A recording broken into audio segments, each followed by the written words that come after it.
Ali à.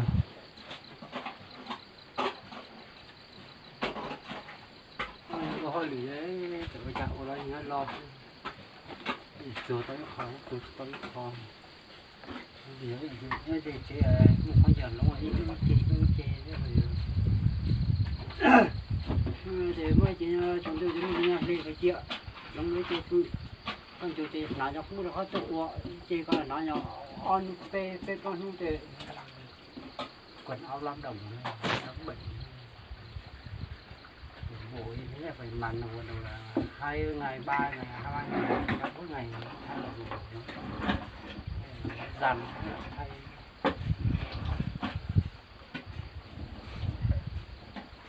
Nhưng cả ngoài núi lũng chè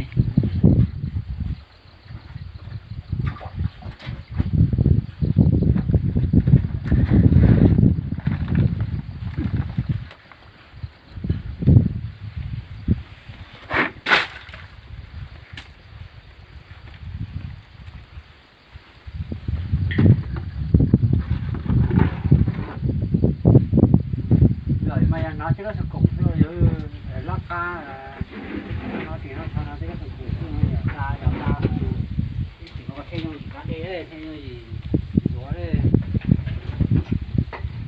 cái ít chỉ chê lấy kia không dần xóa chê nhưng mà đã đê chỉ cho lo bỏ chỉ tao khó này mà ta kia tao khó này khổ mà thằng cái phải mà nó chế ý chế thế mà nó xong rồi thằng kia khổ mà chỉ nó tụng thôi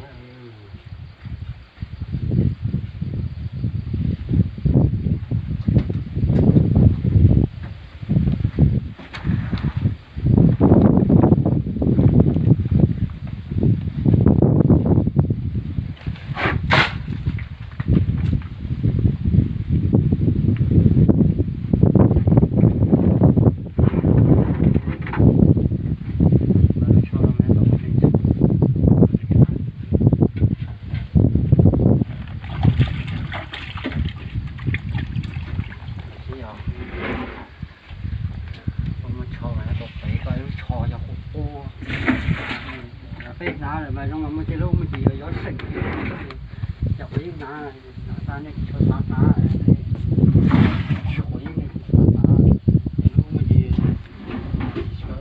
cho sạch mà cho đi thằng nào cái ná mà như chỉ cho này chỉ cho sát ná cho cú mà